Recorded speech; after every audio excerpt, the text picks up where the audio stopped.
السلام علیکم ورحمۃ اللہ وبرکاتہ۔ بسم اللہ والحمد للہ والصلاة والسلام علی رسول اللہ، اما بعد۔ خواتین و حضرات، مختصر درس حدیث کے سلسلے کے ساتھ خلیق الرحمن آپ سے مخاطب ہے۔ آج کی حدیث کا تعلق مناکحت سے، نکاح سے ہے کہ نبی کریم صلی اللہ علیہ وسلم نے نکاح کے متعلق کیا ارشاد فرمایا ہے۔ کیا اللہ کی عبادت کے لیے، اللہ کی عبادت کی نیت سے نکاح نہ کرنا اور پوری زندگی تنہائی اور تجرد کی زندگی گزارنا تاکہ اللہ کی عبادت اور اس کی اطاعت میں زیادہ سے زیادہ وقت ملے، یہ بہتر ہے، یا یہ عمل بہتر ہے کہ نکاح کیا جائے، اولاد ہو تو اس کی ذمہ داری پوری کی جائے، اور نکاح کے ساتھ نکاح میں آنے والی اپنی جو بیوی ہے اس کی حقوق ادا کیے جائیں، وہ جو سارا کچھ دنیا کے اندر ہے دین کی روشنی میں۔ تو کون سی زندگی بہتر ہے؟ نکاح کر کے وہ وقت تو پھر لامالا خواتین کے ساتھ بھی صرف ہوگا، بیوی کے ساتھ بھی صرف ہوگا، بچے ہوں گے تو وہاں بھی وقت لگے گا۔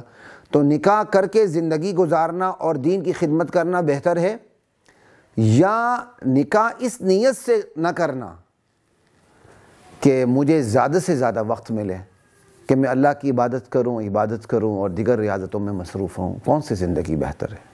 اس کے متعلق نبی کریم صلی اللہ علیہ وسلم کی ایک حدیث ہے، آج کی نشست میں اسی کا تذکرہ کرنے لگا ہوں۔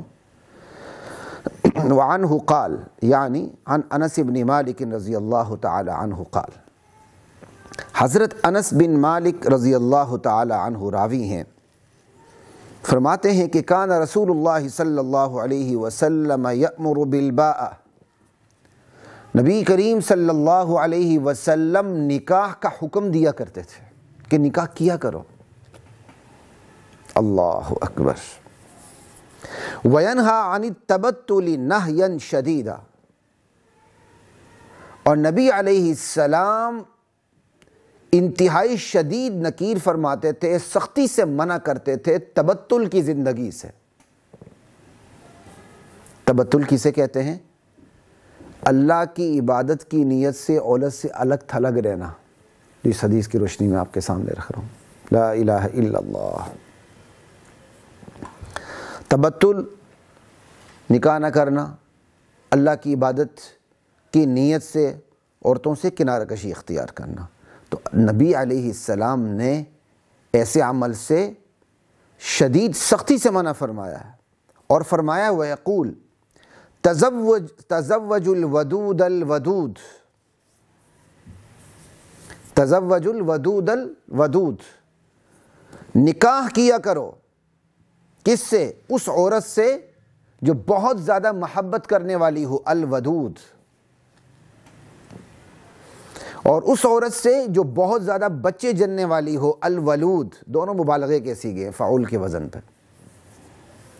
یعنی نکاح کے حوالے سے نبی علیہ السلام نے اس حدیث میں، اس فرمان میں دو باتوں کی طرف صراحت سے آپ نے امت کو حکم دیا کہ ایسی عورت سے نکاح کرو جو بہت زیادہ محبت کرنے والی ہو۔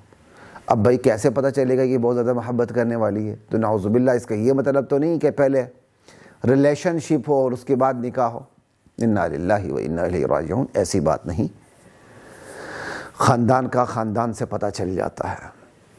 جس سے نکاح کرنا ہے اس کی ماں رشتہ تلاش کرے، جس سے نکاح کرنا ہے اس کی بہن رشتہ تلاش کرے، جس کا نکاح کرنا ہے اس کی محرمات رشتہ تلاش کرے، اور رشتہ تلاش کرنے میں یہ چیزیں سامنے آ جاتی ہیں۔ اور پھر خصوصاً وہ خاندان جو قریب قریب رہتے ہوں یا جن کے درمیان رشتہ داریاں ہوں، تو خاندانوں کو اپنے خاندانوں کی خواتین کے مزاج کے متعلق سب کچھ پتہ چل جاتا ہے۔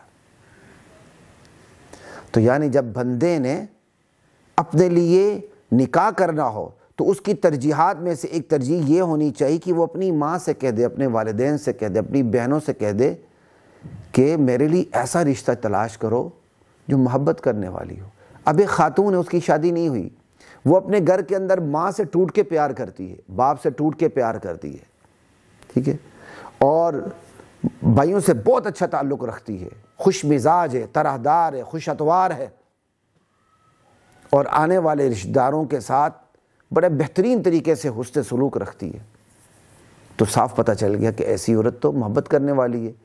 جو خاتون اپنی بہن سے، اپنے بھائیوں سے، اپنے والدین سے اور اپنے عزیز رشتہ داروں کے ساتھ محبت سے پیش آئے تو کیا وہ اپنے خاوند کے ساتھ محبت سے پیش نہیں آئے گی؟ اسی طرح انہی چیزوں سے ان چیزوں کا پتہ چلتا ہے۔ اور دوسرے جو آپ نے ارشاد فرمایا کہ جو نکاح میں فوکس رکھنا ہے وہ ہے الولود، بہت زیادہ بچے جننے والی ہو۔ بھائی اس کا کیسے پتہ چلے گا؟ ایک خاتون کا نکاح ہی نہیں، وہ کیسے پتہ چلے گا زیادہ بچے جنیں گی؟ وہ بھی خاندان سے پتہ چل جاتا ہے۔ ایک خاندان کے اندر کیا کہتے ہیں،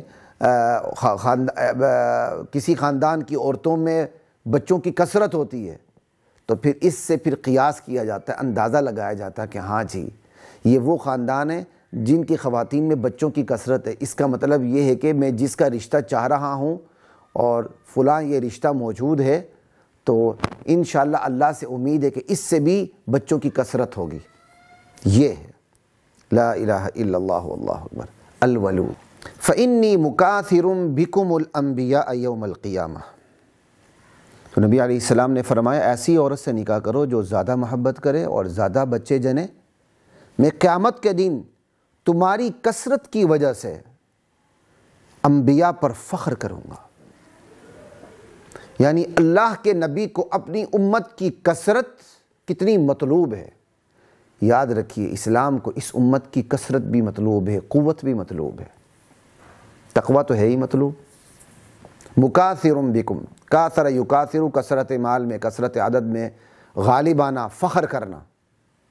اللہ کے نبی کرتے ہیں قیامت کے دن میں تمہاری کثرت پر انبیاء پہ فخر کروں گا کہ میری امت اتنی کثیر تعداد میں ہے۔ اللہ اکبر، کتنی بڑی بات۔ اور آج اللہ کے نبی کے اس فرمان سے کتنا انحراف ہے امت کے اندر، کتنا انحراف ہے اور کس قدر شدید انحراف ہے، اور نظریاتی انحراف ہے، عملی انحراف ہے۔ اس نبی علیہ السلام کی اس فرمان کی روشنی میں جو انحراف ہے وہ دو قسم کا ہے۔ ایک نظریاتی انحراف ہے، ایک وہ شناختی کارڈ کے نام نہاد مسلمان ہے جو اپنے آپ کو مسلمان کہتے ہیں، نبی علیہ السلام کے امتی کہتے ہیں، وہ تو نظریاتی حوالے سے بھی اس فرمان کو ماننے کے لیے تیار ہی نہیں ہے۔ وہ کہتے ہیں نہیں، فیملی پلاننگ ہونی چاہیے،